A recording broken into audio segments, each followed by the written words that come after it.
Halo, kembali lagi dengan saya Wahyu Setioko. Di modul sebelumnya kita sudah membahas tentang tujuan pembelajaran sains di luar sekolah. Pada modul ini kita akan lihat secara konkret contoh-contohnya di Indonesia.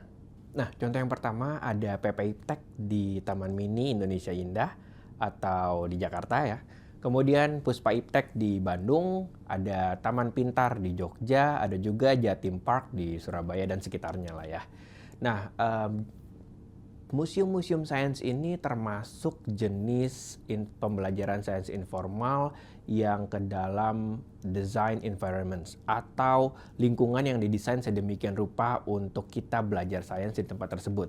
Yang bisa kita lakukan apa sih di sana? Tentunya kita bisa jalan-jalan, tapi juga melihat berbagai macam aktivitas-aktivitas atau juga konsep-konsep sains yang disajikan di museum tersebut. Nah, kita bisa lihat karakteristiknya nih bahwa di tempat tersebut pembelajaran menyenangkan sekali. Tidak ada ujian loh, tidak ada asesmen atau penilaian. Kemudian juga kita bisa berinteraksi dengan keluarga dan juga pengunjung-pengunjung lainnya.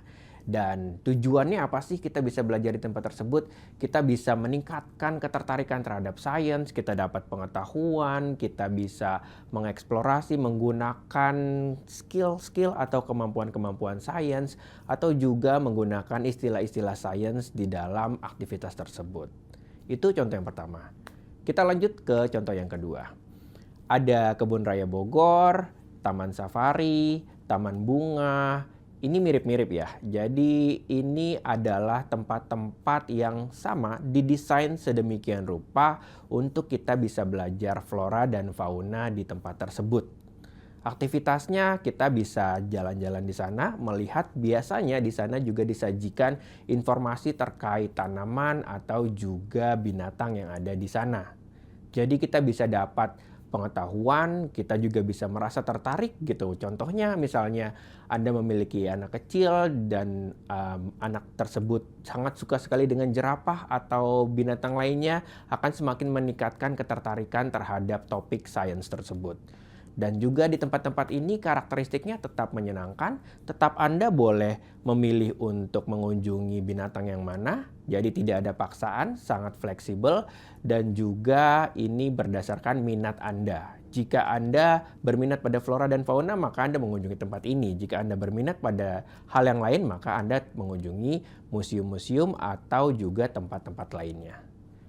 Nah, kita lanjut yuk lihat contoh yang ketiga. Contoh yang ketiga ada science camp, kemudian holiday vacations atau liburan yang bertemakan sains contohnya, atau juga komunitas-komunitas seperti mainstream atau juga kalau kita lihat contoh-contoh lainnya juga ada komunitas yang berkaitan dengan sains. Nah, ini jenisnya yang ketiga tadi, program terstruktur.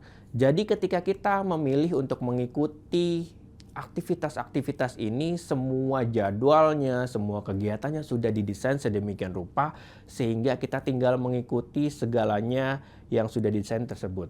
Nah, tapi kalian juga bisa loh memilih untuk tidak ikutan gitu. Jadi tidak pernah ada paksaan dalam pembelajaran sains di luar sekolah, seperti itu.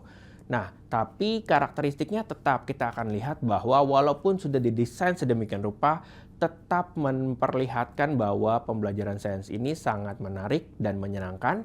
Tidak ada penilaian yang sangat menyulitkan atau bahkan menimbulkan tekanan kepada kita gitu ya.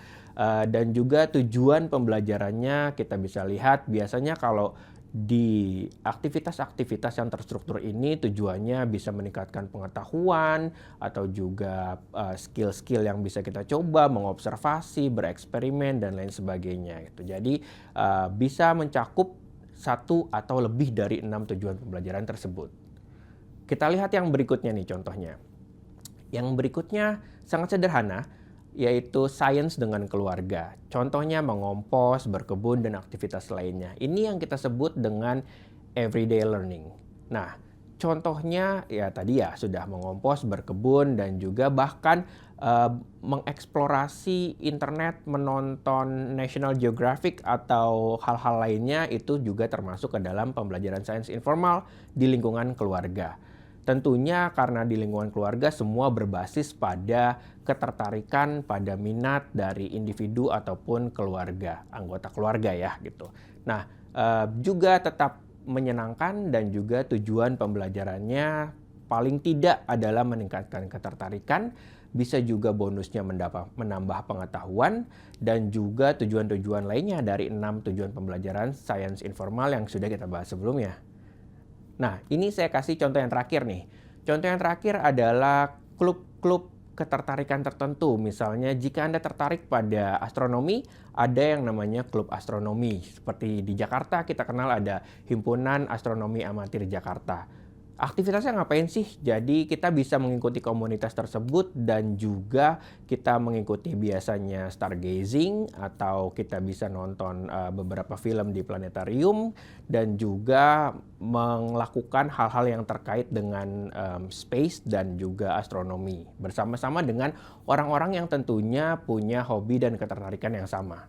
Jadi semua berbasis pada ketertarikan dan minat dan tidak pernah ada paksaan dan Anda bisa dengan fleksibel mengikuti datang atau tidak, itu semua terserah Anda. Itu bedanya sains di informal setting atau di luar sekolah. Nah, apakah dari contoh-contoh tersebut Anda pernah mengalaminya? Jika belum, Anda bisa mencobanya dengan teman, siswa, atau juga dengan keluarga. Sekian dulu pembahasan pada video kali ini, sampai jumpa di video selanjutnya.